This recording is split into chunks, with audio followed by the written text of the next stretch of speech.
अब तैयार हो जाइए, जरा कुर्सी की पेटी बांध दीजिए। आप खबरों की रफ्तार चलेगी टकाटक, जैसे राहुल जी कहते हैं वैसे। खटाखट कहते हैं, कभी कभी टकाटक भी कह देते हैं। खैर खबरें लेकिन आएंगी आपके पास फास्ट। पहली खबर, अब राज्यसभा में एनडीए के पास मेजोरिटी हो गई है, तो लोकसभा में मेजोरिटी, अब राज्यसभा में भी मेजोरिटी। और इस मेजोरिटी के लिए तो कब से तरस रही थी भारतीय जनता पार्टी की, भाई राज्यसभा में भी मिलाएगा। हाँ, मतलब वक्फ जेपीसी से इधर आएगा। अब सब कुछ हो सकता है अगर सहयोगी साथ दें तो। बीजेपी को और पार्टियां जैसे वाईएसआर कांग्रेस हो गई थी, या एआईएडीएमके का अगर कोई है तो वहां पर बीजू जनता दल, ऐसी पार्टियों की जरूरत नहीं पड़ेगी। पहले इनकी पड़ा करती थी, उसके अपने एनडीए को मेजोरिटी मिल गई। कैसे? 12 मेंबर अनअपोज्ड इलेक्ट हो गए हैं। इसमें बीजेपी के मेंबर सब बीजेपी के मेंबर हैं। बीजेपी की स्ट्रेंथ, राज्यसभा की स्ट्रेंथ होती है 245 व्यूअर्स। इसमें से करंटली 8 वैकेंसी हैं, 4 जम्मू कश्मीर से हैं और 4 नॉमिनेटेड। तो ये अभी वैकेंसीज हैं। इस लिहाज से करंट स्ट्रेंथ जो है हाउस की वो 237 है, मेजोरिटी मार्क है 119। बीजेपी के अपने सदस्य हो चुके हैं 96 अपने बीजेपी के हैं। इसके अलावा 6 नॉमिनेटेड सदस्य ऑलरेडी वहां पर हैं, तो ये हो गए 102। और एनडीए के हो गए 112। 96 बीजेपी, एनडीए 112। इसमें 6 नॉमिनेटेड मिला लीजिए 117 और 1 इंडिपेंडेंट हो गए 119। 118 से 119। तो अब मेजोरिटी है एनडीए के पास। इसका मतलब आपको समझा देंगे त्रिपाठी जी। नहीं, अब तो ठीक है, अब तो बेवजह जेपीसी में चला गया था भाई। अब कोई विवाद नहीं करना है, सीधे कर देना है। क्यों? जो है कानून वानून ऐसे ही बनना चाहिए, तेजी में बन जाए। थोड़ा स्पीड में मोदी सरकार काम कर पाएगी। जो 240 हमारे जो वरिष्ठ हैं, विजय जी लगातार कहते थे 240, तो अब वो भी वाला प्रेशर कम हो जाएगा। जो कई लोग चर्चा कर रहे थे है सहयोगियों के साथ ही, लेकिन वो सहयोगी डलवाएं जेपीसी में, वो सहयोगी हैं साथ में। जेपीसी में चला गया, बातचीत हो जाएगी। और यही तरीका है भाई, डेमोक्रेसी में यही तो तरीका है ना डायलॉग का। अगर पूरा होता तो उसकी भी जरूरत नहीं होती। कौन सा और बड़ा काम कर सकती है? जैसे मतलब मैं वैसे ही हाइपोथेटिकल क्वेश्चन है, कोई कंट्रोवर्शियल बिल भी ला सकती है? नहीं, कंट्रोवर्शियल बिल तो नहीं है, लेकिन मुझे लगता है कि नए सिरे से कई बिल आएंगे, जिसमें डिजिटल मीडिया वाला बिल भी आएगा आगे, जो वापस हुआ है। अच्छा, वक्फ वाला तो आएगा ही आएगा। वन नेशन वन इलेक्शन पर क्या बीजेपी आगे जाएगी? क्योंकि वो एक बड़ा एजेंडा उनका है प्रधानमंत्री का, और उस पर काफ़ी काम हो गया। पूर्व राष्ट्रपति ने अपनी रिपोर्ट, कमेटी जो बनी थी उसने अपनी रिपोर्ट दे दी है। तो अब क्या उस पर वो आगे बढ़ सकते हैं? वो एक सबसे बड़ा इशू होगा, क्योंकि यूसीसी को लेकर तो सरकार का मन साफ है कि वो केंद्र के स्तर पर नहीं लाना चाहती। वो खुद ही नहीं लाना चाहती अभी आज की तारीख में। अभी देखते हैं कि कुछ स्टेट्स में और करें तो अब मोदी सरकार को सबको नहीं समझाना है, सबसे नहीं लड़ना है, केवल अपने सहयोगियों के बीच में एक कंसेंसस क्रिएट करना है। हाँ, लेकिन सहयोगियों को ही समझाना सबसे मुश्किल काम होता है। यदि आप 98 to 2004 देखेंगे तो सबसे मुश्किल काम वही होता है। और मनमोहन सिंह जी को देखिए, 2008 में लेफ्ट की वजह से ही वो सारी की सरकार चली गई। तो अपने लोगों को समझाना ज़्यादा मुश्किल काम होता है। लेकिन एक बेहतर हुआ, थोड़ा सा उनका कॉन्फिडेंस बढ़ेगी, ताकत बढ़ेगी। और इसमें भी राज्यसभा में भी एनडीए के सहयोग के साथ वो पूरा है। 96 एनडीए है जी, एनडीए है तो 96। ताकत तो और बढ़ेगी। अभी कश्मीर का चुनाव हो जाती है और 4 तो नॉमिनेट होना है ना अभी। भाई अभी कश्मीर की 4 सीटें खाली और 4 राष्ट्रपति को नॉमिनेटेड करना है, तो राष्ट्रपति कभी भी कर सकती है। तो मुझे लग रहा है वो 4 नॉमिनेटेड होंगे और 4 राज्यसभा में अब एक लंबे वक्त तक बिल्कुल एनडीए के पास मेजोरिटी रहने वाली है। फिलहाल लंबे समय तक रहेगी। अब चुनाव परिणाम अभी कैसे आते हैं विधानसभा चुनाव के, उसके बाद फिर हर 2.5 साल में चुनाव होते हैं, विधानसभा हर 2 साल में चुनते हैं, तो वो कम ज्यादा होता है। लेकिन फिलहाल जिसने भारतीय जनता पार्टी है बहुत कंफर्टेबल है। और अभी तो वाईसीआर कांग्रेस के एक राज्यसभा सांसद का बयान आया है परसों कि देश हित में अगर लगेगा तो हम नरेंद्र मोदी सरकार का राज्यसभा में समर्थन करेंगे। तो मुझे लग रहा है कि जितने राज्य इसके वाईएसआर कांग्रेस सांसद है वो भी देश हित में प्रधानमंत्री मोदी का समर्थन करेंगे। तो भारतीय जनता पार्टी को कहीं दिक्कत नहीं मुझे लगता है राज्यसभा के अंदर। कांग्रेस का थोड़ा सा कॉन्फिडेंस लो होगा, क्योंकि उनको अब तक ये लगता था एक हाउस तो हमारे पास है ना, मतलब यहाँ तो तब भी नहीं था सर। पहले 2014 में भी भारतीय जनता पार्टी के पास बहुमत नहीं था, जब आर्टिकल 370 हटाया था, राज्यसभा में कहां बहुमत था। लेकिन भारतीय जनता पार्टी ने हटाया, तो यह कुछ जरूरी नहीं था कि भारतीय जनता पार्टी के पास बहुमत होगा तभी होगा। भारतीय जनता पार्टी का फ्लोर मैनेजमेंट बहुत अच्छा रहा अमित शाह जी के इसमें, और बाकी पार्टी का तो जो दूसरे दल है उसका समर्थन। मूल बात है कॉन्फिडेंस बिल्डिंग। देखिए कॉन्फिडेंस तो है, लेकिन उस आत्मविश्वास से हम काम करते हैं या नहीं, मूल बात यह है। देखिए अभी तक किसी भी सहयोगी दल ने खुल के हमने नहीं देखा कि किसी विषय पर दबाव डाला हो। आपको स्वयं उस दबाव को महसूस नहीं करना है तो आप काम कर सकते हैं। अगर ये महसूस करेंगे वाकई कि हम दबाव में हैं तो फिर काम करना मेजॉरिटी में कठिन होगा। इसलिए उस दबाव से निकलना, और ये जरूरी, ये नेतृत्व की भूमिका होती है कि अपने लोगों में आत्मविश्वास पैदा करें, एजेंडा एक बार बताएं कि क्या करना है, क्या civil code, common civil code लाना है, अगली बार क्या ये जो बख बेट बोल है उसको पास करना है, क्या ब्रॉडकास्ट बिल लाना है, और आगे क्या क्या करना है, ये बताना पड़ेगा एजेंडा अपने लोगों। ठीक है, अब ताकत आ गई तो बीजेपी बताए इसका इस्तेमाल कैसे करेगी। अगली खबर, योगी आदित्यनाथ आज खैर में है, ये वो कॉन्स्टिट्यूएंसी है जहां पर उपचुनाव होना है, तो वो अलग अलग ऐसी कॉन्स्टिट्यूएंसीज में जा रहे हैं लगातार। मैं आपको सुनवाऊंगा उन्होंने क्या बोला है। एक खबर इससे यूपी की जोड़ी और बता दूं आपको, अमेठी के 8 रेलवे स्टेशनों के 8 रेलवे हॉल्ट मान लीजिए, उनके नाम बदल दिए गए हैं। ये क्या नाम थे? मुस्लिम नामों से हिंदू नाम कर दिए गए। कासिमपुर हॉल्ट जायस सिटी, जायस गुरु गोरखनाथ धाम, निहालगढ़ महाराजा बिजली पासी, मिश्रौली का नाम मां कालिकन धाम, हाँ, बनी का नाम स्वामी परमहंस, अकबरगंज का नाम मां अहोरवा भवानी धाम, वजीरगंज हॉल्ट अमर शहीद भाले सुल्तान, फुर्सतगंज तपेश्वरनाथ धाम, ये इस नाम से अब जाने जाएंगे।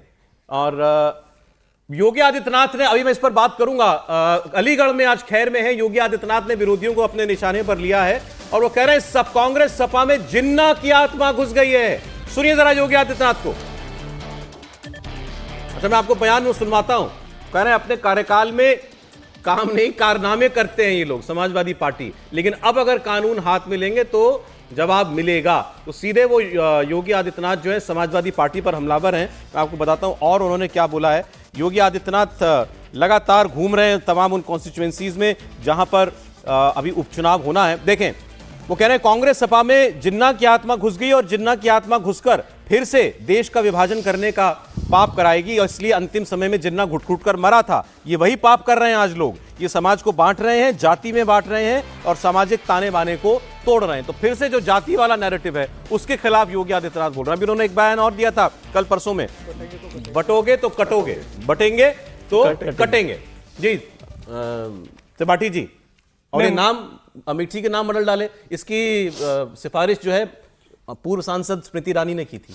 नहीं, मुझे लगता है कि देखिए ये बड़ा अच्छा है, और कई बार हम लोग बात करते हैं वहाँ जो स्थानीय जिनमें लोगों की आस्था है उनके नाम पर ये नाम रखे गए हैं, तो ये बड़ा अच्छा है, जिसको हम कहते हैं कि हमारी संस्कृति, हमारा जो एक संस्कार है। और कल कैबिनेट ने भी, योगी कैबिनेट ने एक डिसीजन लिया है, जो संस्कृत के जो विद्यार्थी हैं उनका जो छात्रवृत्ति है उनकी बढ़ा दी है। और योगी आदित्यनाथ क्या लिखते हैं, देव भाषा संस्कृत हमारी बौद्धिक व सांस्कृतिक समृद्धि की आधारशिला है। अब आप इसको सबको देखिए तो देश में एक नेता ऐसा है जो वो बातें बोल रहा है जिसको हम बार बार कहते हैं कि हार्डकोर बीजेपी सपोर्टर, जो राष्ट्रवादी लोग हैं या जो लोग सनातन वाले हैं, वो जो सुनना चाहते हैं वो सब योगी बोलते हुए दिखते हैं। और उसी का अगला है, कांग्रेस सपा में जिन्ना की आत्मा घुस गई है, विभाजन कराएगी। तो मुझे लगता है क्लैरिटी के साथ, और दूसरा कोई नेता इस तरह से बोलता नहीं, चाहे वो आप स्टेशन के नाम बदलना हो, संस्कृत की छात्रवृत्ति उन छात्रों की बढ़ाना हो, और या फिर सीधे जो अटैक है कि विभाजन कराने की जो विपक्षी पार्टियां कोशिश कर रही है, वो बटेंगे तो कटेंगे से आगे का है। हाँ, ये अगला डायलॉग है। उन्होंने ये भी कहा जिन्ना ये पाप करके घुट घुट के मारा था। जिन्ना का अंतिम समय बहुत बुरा रहा, उनको ट्यूबरकुलोसिस था, और जो लोग उनके पास आते थे वो गालियां देते थे कि मैं जानता कि तुम लोग ऐसे पाप करोगे अपराध तो मैं पाकिस्तान नहीं बनवाता। जिन्ना की हालत बहुत खराब थी लास्ट में। और यह भी शायद लोगों को पता नहीं कि 2012 में जिन्ना का जो मुख्य एक घर था उसको आतंकवादियों ने ही उड़ा दिया, वहां के उड़ा के तो शिया था, हालांकि इस पर विवाद है। तो केवल जिन्ना का वही नहीं है, जिन्ना के प्रतीक के साथ भी वही हुआ है। वो जो पढ़ेंगे ना बाद का विवरण, उसके जिंदगी का बहुत बुरा था। योगी आदित्यनाथ जी वो जो कह रहे हर्षवर्धन जी, मैं उससे आगे कहूंगा कि केवल कोर का नहीं, इस समय भारत की मेजॉरिटी जो चाहती है, जिस मेजॉरिटी ने नरेंद्र मोदी को, योगी आदित्यनाथ को बहुमत दिया है, वो मेजॉरिटी जो चाहती है उस प्रकार की भाषा, वो नैरेटिव वो बोल रहे हैं इस समय। जो इस समय देश इस समय चाह रहा है वो केवल सामान्य वो, और जिसको हम हार्ड कोर कहते हैं, हार्ड और सॉफ्ट कोर क्या होता है, कोर है।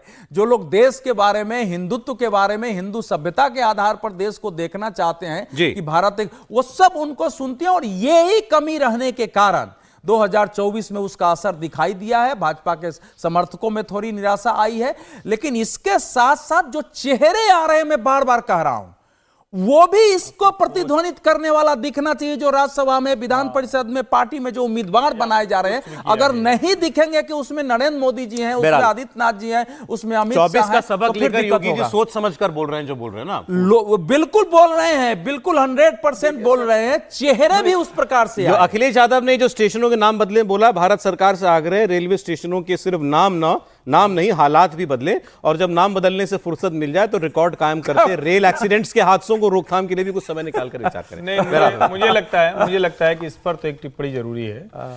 14 से 24 में इस देश में रेल के जो हालात बदले हैं, कभी नहीं बदले थे। चाहे ट्रैक डबलिंग हो, चाहे ट्रैक चेंजिंग हो, चाहे सिक्योरिटी हो, चाहे सफाई हो, हर तरह से हालात बदले हैं। तो कम से कम ये कहने से बचना चाहिए। तीसरी खबर आज की, चंपई सोरेन। वैसे तो कल की खबर है, लेकिन चर्चा हम कर रहे हैं। चंपई सोरेन कल दिल्ली आए, अमित शाह से मिले, बहुत चर्चा थी चंपई सोरेन पार्टी बनाएंगे अपनी या क्या करेंगे। फॉर द रिकॉर्ड, वो अभी तक हेमंत सोरेन की सरकार में झारखंड में मंत्री हैं, पूर्व मुख्यमंत्री के साथ अभी भी मंत्री हैं। अच्छा, हमको लगा हेमंत विश्व शर्मा के साथ मंत्री हैं।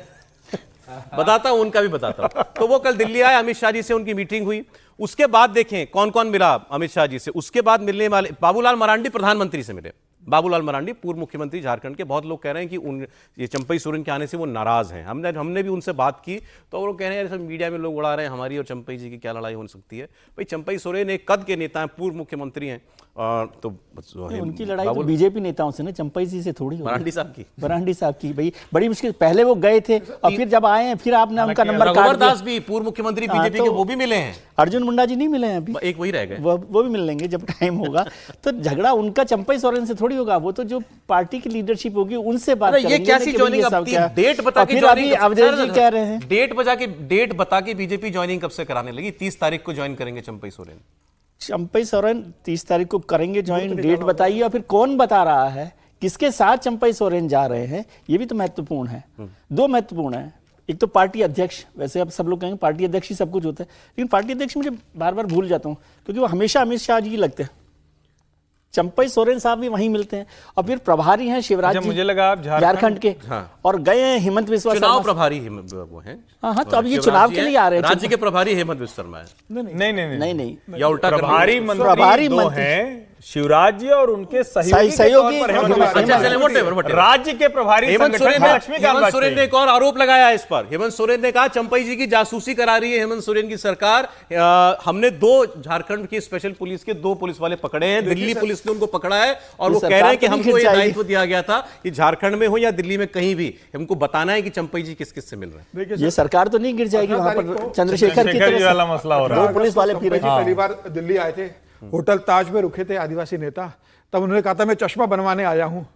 तब चश्मा बनवाने के बाद उनको साफ साफ दिख नहीं रहा था। कल वो अमित शाह जी से जब मिले परसों, तो उनके बाद सब उनको साफ साफ दिखने लगा, अपना भविष्य भी और बिना चश्मे के उनको सब दिख रहा है। तो ये तय हो गया है कि अब वो पार्टी नहीं बनाएंगे। पहले वो गए रांची में, तो उन्होंने कहा मैं अपनी पार्टी बनाऊंगा। बीजेपी चाहती थी कि अपनी पार्टी बना के लड़े। देखिए, दोनों तीनों ऑप्शन थे इनके पास, चंपई साहब के पास ही ऑप्शन थे। उन्होंने कहा भी था कि या तो मैं अपना राजनीतिक संन्यास ले लूं, या मैं अपनी अलग पार्टी बनाऊं, या किसी के साथ जुड़कर संघर्ष में शामिल हो जाऊं। उन्होंने तीनों ऑप्शन रखे थे। भारतीय जनता पार्टी से उन्होंने जरूर इस बात पर चर्चा की होगी, और भारतीय जनता पार्टी को लगा होगा कि इनके अलग पार्टी बनाने से कोई बहुत बड़ा राजनीतिक लाभ वहां मिलने की संभावना कम लग रही होगी। और ये लग रहा होगा कि राजनीतिक पार्टी बनाकर जेएम को कमजोर नहीं कर पड़ेंगे। मुझे लग रहा है अपने साथ लेकर भारतीय अगला सवाल भी आपके लिए ना, एक लाइन सिर्फ। एक बड़ी रिपोर्ट है जो झारखंड से आती है, भारतीय जनता पार्टी के आदिवासी नेता आदिवासी सीटों से क्यों नहीं लड़ते? कहा गया ना कि लोकसभा में भी आदिवासी सीटों पर भारतीय जनता पार्टी का प्रदर्शन अच्छा नहीं रहा। चंपई सोरेन को इसलिए ला रहे हैं कि 14 आदिवासी विधानसभा सीटों पर थोड़ा माहौल बनेगा। और अगर भारतीय जनता पार्टी के खुद के जो आदिवासी नेता हैं, जो इस वक्त रायसीना पहाड़ी पर आदिवासी राष्ट्रपति बैठी हुई हैं, वो वहां की गवर्नर भी नहीं है, अब अगर उसमें भाजपा के आदिवासी नेता आदिवासी सीटों से नहीं लड़ रहे हैं, तो मुझे लगता है सबसे बड़ा सवाल यह है जो शिवराज सिंह चौहान, हेमंत विश्व शर्मा दोनों को इस सवाल का जवाब खोजना चाहिए। चौथी खबर व्यूअर्स महाराष्ट्र से। महाराष्ट्र में विपक्षी दल जितने हैं, यानी कांग्रेस, उद्धव ठाकरे, शरद पवार साहब के घर पर मीटिंग चल रही है। अभी मुझे अपडेट दिया समीर जी ने कि मीटिंग शुरू हो चुकी है और इस मीटिंग में सर शरद पवार जी के घर पे मीटिंग है ना? उद्धव ठाकरे क्या हुई है? उद्धव ठाकरे मातोश्री में मीटिंग, सॉरी करेक्शन, मातोश्री में मीटिंग हुई है। यहाँ शरद पवार, उद्धव ठाकरे और नाना पटोले ये तमाम लोग वहां पर पहुंचे हैं। सीट शेयरिंग को लेकर के हुई है, सीट शेयरिंग को लेकर हुई है, कॉमन मैनिफेस्टो को लेकर वहां मीटिंग हुई है। और जो शिवसेना के अंदर मतलब उद्धव ठाकरे, उद्धव बाला साहब ठाकरे और कांग्रेस के बीच मुंबई की 36 सीट को लेकर जो विवाद चल रहा था उसको लेकर एक समझौता लगभग बन गया है। यह तय हो गया है कि 12 सीटें कांग्रेस लड़ेगी, 2 राष्ट्रवादी कांग्रेस पार्टी मतलब शरद पवार लड़ेंगे और 1 या 2 सीट समाजवादी पार्टी को दी जाएगी जहां से उनके विधायक है।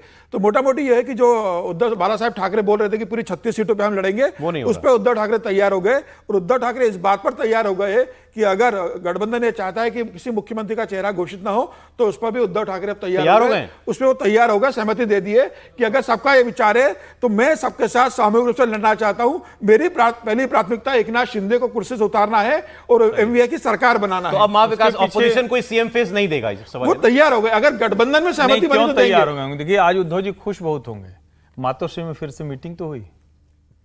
भाई उनको जाना पड़ता था, ये छोटी बात नहीं जाते, हम खड़े होते हैं वहीं से लाइन शुरू होती है। अब राहुल जी सोनिया जी तो जाएंगे नहीं उनके यहाँ, लेकिन फिर भी अगर मातोश्री में मीटिंग हुई थोड़ा खुश। अरे अच्छा, एक खबर महाराष्ट्र की और थी, बहुत सारे इसकी चर्चा हो 2-3 दिन से कर नहीं पा रहे थे। अगर विजुअल्स हमारी टीम जल्दी से निकाल ले, मैं हमको अचानक टास्क हो गया। ये सिंधुदुर्ग वाली बात, ये आ गई भी आ गई। बहुत शुक्रिया। सिंधुदुर्ग में शिवाजी महाराज की जो प्रतिमा थी, जब 35 फीट की प्रतिमा थी, वो गिर गई। गिरने से 1 हफ्ते से भी कम वक्त पहले पीडब्ल्यूडी ने अपनी रिपोर्ट दी थी कि इसके नट बोल्ट वगैरह सब जर्जर हो गए, यहां कोई हादसा ना हो जाए, आप कुछ कीजिए। कुछ हुआ नहीं। अब ये क्योंकि नेवी का एरिया है तो मुझे लगता है डायरेक्ट यहां पर नहीं करती होगी कुछ। नेवी ने बनवाई है ये, नेवी ने बनवाई है। अच्छा, अब ये है कि वो देखिए आपको प्रतिमा तो गिर गई। अब बीजेपी वाले कह रहे हैं साहब अब क्यों झेप मिटानी है ना, कैसे गिर गई प्रतिमा इतनी जल्दी। और मोदी जी ने इसका इनॉग्रेशन किया था, खास तौर पर दूर से दिखती थी बड़ी ऊंची प्रतिमा, कह रहे हैं हम 35 फीट की जगह 100 फीट की प्रतिमा लगाएंगे। ये सिंधुदुर्ग किले में के बाहर लगाई है, बेसिकली नेवी का एरिया है। वहां पर जो समुद्र के बीच में लगाई वो नेवी का एरिया आता है यहाँ पे, और जिस जल्दीबाजी में लगाई गई थी। और 2 लोगों के खिलाफ केस दर्ज, कॉन्ट्रैक्टर और स्ट्रक्चरल कंसल्टेंट, इनके खिलाफ एफआईआर होगी। बिल्कुल। एकनाथ शिंदे का बयान आया है कि वापिस मतलब एफआईआर दर्ज की है, जांच कर रहे हैं। उन्होंने कहा कि 45 से 50 किलोमीटर प्रति घंटे की रफ्तार से हवा चल रही थी इसलिए गिरी है। और ऐसी एक घटना मध्य प्रदेश में हुई थी जब महाकाल की जो मूर्ति गिरी थी, उस समय शिवराज के लिए भी बड़ा एम्ब्रेसिंग हुआ था कि वो इसी तरह की मूर्ति बनाई गई थी जो वो गिर गई थी। देखिए 23 दिसंबर 2023 को इसका ये हुआ था, इनॉग्रेशन हुआ था। और इस पर आप समझिए 3700 करोड़ रुपया, 3700 करोड़ 3700 करोड़ 84 रुपया का इसमें आया था। और साइट के सर्वेक्षण से लेके जांच वगैरह सब पुलिस ने किया था। तो 3700 करोड़ ज्यादा होगा सर एक मूर्ति के लिए। 3700 करोड़ इतने में तो स्टैच्यू ऑफ यूनिटी बन जाती है। सुनिए 3600 करोड़ रुपया तो केवल मूर्ति पर लगा था, और बाकी उसकी सुरक्षा और जो एडमिनिस्ट्रेटिव प्रोजेक्ट का है वो सब मिलाकर के मेरे पास आंकड़े हैं ना, 3700 करोड़ 84 लाख का रुपया लगा था। अगर वो मूर्ति यहाँ सिंधुदुर्ग जैसे जगह पर गिरती है तो कोई सामान्य घटना नहीं है। इसकी ठीक से जांच होनी चाहिए। अगर पुलिस कह रही है तो 6 महीने 8 महीने में उस कंपनी पर एफआईआर दर्ज हो गई जिसने बनाया था। ये कैसे इसका नट बोल्ट गिर गया है। कई जगह से ऐसी घटनाएं आ रही हैं। पिछले कहीं जो है हवाई अड्डे पर एक छोटा सा जो है ईंट टूट के गिर जा रहा है, कहीं से कुछ हो रहा है। इधर ट्रेन में जो है पटरी पर कुछ डाल दिया जाता है, वो अलग है सर, वो तो अलग है। तो क्या ये कुल मिलाकर के कहीं ना कहीं कुछ ऐसी घटनाएं घटाने की कोशिश हो रही, क्योंकि सामान्य घटना नहीं है ये तो सर नेवी का कंपाउंड है। लेकिन आप हर चीज को एक साथ सुनिए, मैं ये कह रहा हूं, और ये लॉजिक में नहीं कि वहां पर हवाएं आती, वो तो वहां लगाई है, वो पहले से ही पता कि कैसे लगाई जाती है। समुद्र के किनारे साधारण खर्चा थोड़े गिर गया ना सर, मट्टी में मिल गया। देखो ना, उसकी सुरक्षा के लिए पुलिस ने अपनी रिपोर्ट दी थी, कैसे होगा सारा कुछ हुआ था। तो इसलिए घटना बड़ी शर्मसार करने वाली है, काला धब्बा है। सरकार ये बचाव में और दीपक के सरकार कह रहे हैं 100 फुट लगा देंगे, इसका मतलब और ज्यादा शुतुरमुर्ग हो गए हैं, गाड़ के अपना सर नीचे सो रहे हैं। शर्म आनी चाहिए थी, इस पर माफी मांगनी चाहिए, माफी मांगकर तुरंत काम लगवाना चाहिए था। ये प्रतीकों की राजनीति से आगे बढ़े ना। नहीं, लेकिन लाखों करोड़ रुपया इस पर हम लोग खर्च देते हैं। पहली बात शिवाजी महाराज को सब लोग प्रणाम करते हैं। मूर्ति लगी, मूर्ति लगाने से बात करनी पड़ेगी ना। प्रतीक की राजनीति हुई है तो उसकी बात करनी पड़ेगी ना। मूर्ति लगाई थी ना, अगर लगी और गिरी तो उसकी बात करनी पड़ेगी कि ये काम गलत हुआ है, इसकी जांच सर, कराइए। एक खबर है कि मेरी बहुत दिलचस्पी है इस खबर में। व्यूअर्स, कश्मीर की बात है, अगर उमर अब्दुल्ला साहब की विजुअल्स आ जाएं स्क्रीन पर अगर हैं तो, कश्मीर में उमर अब्दुल्ला और कांग्रेस का गठबंधन हो गया, अब वहां सब लोग नॉमिनेशन कर रहे हैं, बीजेपी ने अपनी लिस्ट निकाल दी है। लेकिन इस बीच में यूएस एम्बेसी, अमेरिकी एम्बेसी के कुछ लोगों ने जाकर के उमर अब्दुल्ला से मुलाकात की। तो सवाल उठा भाई, ये अमेरिका के लोगों को क्या दिलचस्पी होगी कश्मीर के चुनाव में, और ये क्यों उमर अब्दुल्ला से मिल रहे हैं? फिर उसके बाद किसी ने, बीजेपी वाला ने यही सवाल उठा दिया कि भाई उमर साहब आपने क्यों बुलाया इनको मिलने के लिए? उन्होंने उसको जवाब दिया, उन्होंने कहा उसको कि आप जाके पहले ये पढ़ाई करो कि ऐसी मुलाकातें कैसे होती हैं, मैंने नहीं बुलाया, ये लोग मुझसे मिलने आए। और अगर किसी राजदूत को किसी देश के, अगर किसी पॉलिटिकल पार्टी के, तो उसको क्लियरेंस लेनी पड़ती है, भारत सरकार क्लियरेंस लेनी होती है। लेकिन सर अमेरिकियों का क्या मतलब आ जाके मिलने से? नहीं, अमेरिका तो हमेशा ही मतलब कश्मीर में उनका दखल हमेशा ही रहा। क्यों, तू कौन में खाम खाए? ये तो आपने तय कर रखा ना कि आप ही उसको परमिशन दे रहे हैं ना, क्योंकि बिना एमईए की क्लियरेंस के, भारत सरकार की क्लियरेंस के वो वहां नहीं मिल सकते। और ये जो एम्बेसी के जो लोग होते हैं वो देश में अलग अलग नेताओं से अलग अलग मिलते रहते हैं। वो राहुल गांधी जी से भी मिलते हैं, वो फारूक अब्दुल्ला से भी मिलते हैं, वो उमर अब्दुल्ला। कश्मीर है सर, सेंसिटिव जगह है, मतलब तो ये तो भारत सरकार को तय करना है ना। लेकिन उमर अब्दुल्ला से मिलते हैं तो इसमें कोई इतनी आपत्ति वाली बात नहीं है ना। या तो आप उन्हीं पर शक कर रहे हैं, आपके एमपी रहे हैं, आपके मिनिस्टर रहे हैं, आपके चीफ मिनिस्टर रहे हैं। पूछ रहा हूं अमेरिकियों का क्या इंटरेस्ट है कश्मीर के? अमेरिका का इंटरेस्ट तो हमेशा से ही रहा है कश्मीर में, क्योंकि पाकिस्तान कश्मीर, और वो चाहते ही है कि कश्मीर को लेकर कुछ ना कुछ विवाद बना रहे भारत सरकार के बीच में, पाकिस्तान के बीच में, और चर्चा बनती रहे। तो बीजेपी वालों ने सवाल उठाया कि उमर साहब क्या आपकी क्या बातचीत हो रही है? नहीं, देखिए मुझे लगता है कि बीजेपी वाले सवाल उठाएंगे, उनको उठाना चाहिए। और देश को एक बात पता होनी चाहिए कि पूरे साउथ एशिया में अमेरिका इस वक्त अलग अलग जगह पर कुछ प्ले कर रहा है। बांग्लादेश में जो कुछ हुआ, एक बार आया कि शेख हसीना ने कहा था कि सेंट मार्टिन द्वीप नहीं दिया, इसलिए सब हुआ। बाद में उनके बेटे सजीद वाजेब ने मना कर दिया। लेकिन भारत में जिस तरह की चीजें चल रही हैं, जो जॉर्ज सोरोस ने कहा था, जिस तरह से अमेरिकी चुनाव इस वक्त हो रहे हैं, कमला हैरिस और डोनाल्ड ट्रंप, वो सारा कुछ थोड़ा सा खतरे वाला। और ऐसे समय में जब ओवैसी से मिलते हैं, जब उमर अब्दुल्ला से मिलते हैं, और उमर अब्दुल्ला ओवैसी से भी मिले, ओवैसी से मिले हैं अमेरिकी राजदूत, तो इसलिए ये थोड़ा खतरनाक है। नहीं, चिराग पासवान, तो मैं इसीलिए कह रहा हूं कि जब इतने बड़े प्लेयर काम करते हैं तो वो कोई ऐसा थोड़ी ना होगा कि कोई कुछ देख के, और आप रोक सकते इसमें कुछ गलत नहीं है आप कह रहे हैं? नहीं, मिलने में गलत नहीं है, लेकिन भारत के खिलाफ साजिश हो रही है, ये समझना पड़ेगा। अमेरिका इस वक्त चुनाव के वक्त ये सब अगर कश्मीर चुनाव कर रहा है तो ऐसी घटनाएं देखने को मिलेंगी, उसको लेकर वो बहुत बड़ा प्ले कर सकते हैं। मैं फिर तो विजय जी वाली बात कहूंगा, इजाजत तो भारत सरकार ही दे रही है ना। नहीं, कोई रोक थोड़ी ना सकता है। कश्मीर को लेकर ये भी तो करते हैं, उमर अब्दुल्ला से मिल रहे हैं, इलेक्शन को लेकर क्या राहुल गांधी मिलने गए तो क्या कोई रोक लिया था गलवान के समय? चलो, क्या मतलब उसको कोई रोक नहीं लिया था ना, गए थे, मिले थे। लोगों के मन में भी सवाल होगा ना, क्यों भाई अमेरिका इतना एक्टिव हो रहा है? नेताओं को जिम्मेवारी दिखानी चाहिए जो मिलने जाते हैं कि हमारे देश का मसला, और बताएं बाहर, फिर बोले कि भाई हमारी क्या बातचीत हुई, ये बताना चाहिए, ये स्पष्ट होना चाहिए। राहुल जी ने भी आज तक नहीं बताया, पारदर्शिता होनी चाहिए। चले खैर सर, समय इतना ही था, हो गई सर खटाखट खबरें। आप करते 5 खबरें कैसे होंगी? हो गया आपने। देखिए एक चीज और बताई, राहुल जी खटाखट नहीं कर पाए, आप खटाखट कर दिया। तो ये जो है इसके लिए बताइए। अच्छा, एक आपका सुझाव मैं मांगता हूं, व्यूअर्स से कह रहा हूं, आप ऐसे बातचीत ज्यादा पसंद करते हैं, ज्यादा से ज्यादा खबरें हम फास्ट लेते रहें और बातचीत करते रहें, या आप डिटेल्ड एक खबर पर बात चाहते हैं, लंबे समय तक एक खबर पर बात करें? कमेंट्स में बताइएगा, उस पर हम लोग जरूर काम करें।